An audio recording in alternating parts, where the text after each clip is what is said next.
Vladimir Putin duket se ja ka dalë mban përsëri. Mes raportimeve se takimi i Donald Trump të premten me Volodymyr Zelenskin doli jashtë kontrollit, sapo kamera dolën nga dhoma e kabinetit të shtëpisë së bardhë, udhëheqësi rus mund të jetë i sigurt se ai e lueti homologun e tij amerikan si violin. Vendimi i Putinit për të ajoshur presidentin amerikan në një telefonat 2 orëshe të njëjtën ishte hartuar për të vendosur kushte për rezultatin e takimit të së premtes me Zelenskin. Strategjia funksionoi në mënyrë perfekte, duke u siguruar që zëri i tij të ishte i fundit në veshin e Trumpit para se udhëheqësi Ukrainas të mbërrinte në Washington. Presidenti rus mund të ishte i sigurt se qëndrimet e Kremlinit mbi luftën në Ukrainë do dominonin bisedat e ditës tjetër. Si pasojë, në kohën kur Trump dhe Zelensky shtrënguan duart, nuk kishte asnjë mundësi që udhëheqësi Ukrainas të siguronte premtimin e Trumpit për raketa Tomahawk që do t'u lejonin forcave të armatosura të Kievit të godisnin thellë në territorin rus. Nga rrëfimi i Trumpit për luftën u zhdukun edhe sugjerimet e tij më të fundit se Ukraina mund ta fitonte atë. Më pak se një muaj më parë, më 23 shtator, pasi u takua me Zelensky në periferi të Asamblesë së Përgjithshme të Kombeve të Bashkuara në New York, Trump e sulmoi Putinin si një tigër letre dhe pretendoi se Kievi ishte në pozicion për të luftuar dhe për të rifituar të gjithë Ukrainën në formën e saj origjinale.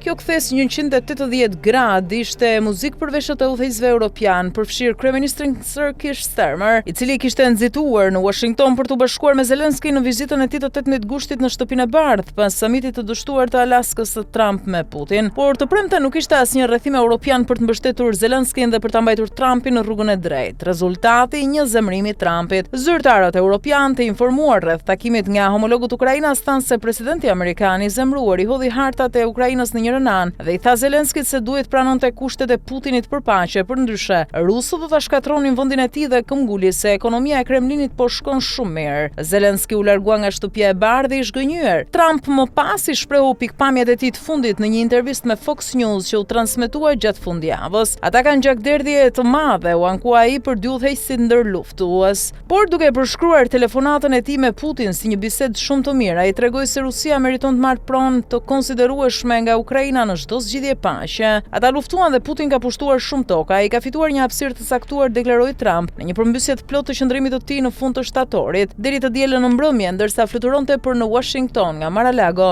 Trump u tha gazetarëve se Ukraina duhet të jetë gati të coptojë territorin e saj në mënyrë që të sigurojë paqen. Le të pritet ashtu siç është, lëreni ashtu siç është tani, propozoi ai, duke treguar një padurim për ta lënë konfliktin pas. Ai nuk përmendi propozimin e tij vetëm javën e kaluar për të krijuar një fond fitoreje për Ukrainën, duke vendosur tarifa ndaj Kinës për blerjet e saj të naftës ruse, duke sugjeruar se ideja e konceptuar me nxitim është braktisur po aq shpejt. Komentet e presidentit sugjerojnë se ai është në favor të lëshimit gatishullit të Krimes dhe Donbasit nga Ukraina ndaj Rusisë, duke lejuar potencialisht forcat ruse të kapërcejnë linjat mbrojtëse aktuale të Ukrainës. Duke i çuar vrejtjet e tij në përfundimin e tyre logjik, qyteti Ugori Khersoni do të mbetej në duart e Ukrainës, dhe Rusia gjithashtu do të detyrohet të braktiste përpjekjet e saj të vazhdueshme për të kontrolluar Zaporizhzhan, vendin ku ndodhet termocentrali më i madh bërthamor i Europës. Por Trump nuk i kushton vëmendje detajeve dhe në takimin e së premtes thuhet se u zemrua për hartat e Ukrainës, që tregonin vijat e kuqe të favorizuara nga Kievi në çdo zgjidhje. Kjo vije kuqe as nuk e di se ku është, nuk kam qenë kurrë atje, tha Trump, pasi e përshkroi veten të lodhur nga paraqitja e përsëritur e hartës së pozicionimit aktual të forcave për udhëheqësit europian. Luhatja e fundit e Trump paraqet një problem të madh, duke zbuluar se kërkohet veprim urgjent për të anashkaluar argumentet e Putinit në mendjen e Trump. Edhe më shqetësuese është perspektiva e një samiti tjetër midis Trump dhe Putin që mund zhvillohet brenda 2 javësh në Budapest. Atje kryeministri Viktor Orban është gati të anojë më tej mendimin e udhëheqësit amerikan në drejtimin e Moskës. Të premten Trump tha se Hungaria ishte zgjedhur posaçërisht për shkak të marrëdhënies miqësore të Orbanit si me të, ashtu edhe me Putinin. Orban është një udhëheqës që ne e pëlqejmë. Ai e pëlqen atë, më pëlqen mua, ai ka qenë një udhëheqës shumë i mirë, tha Trump. Orban, i cili ka shprehur kundërshtim të vazhdueshëm ndaj mbështetjes së NATO-s për Ukrainën, tha të premten se ai udhëheq vendin e vetëm që ka mbrojtur vazhdimisht hapur me zë të lartë dhe në mënyrë aktive paqen, një pohim që Zelensky do ta kundërshtonte. Për Kievin dhe qeveritë e shqetësuara europiane, javët e ardhshme do të jenë kritike. Kryeministri dhe kolegët e tij janë kthyer në pikën zero në bisedat e tyre me Shtëpinë e Bardhë dhe do të përpiqen përsëri për të kapërcyer aftësinë e provuar të Putinit për ta rrotulluar Trumpin me gishtin e tij të vogël.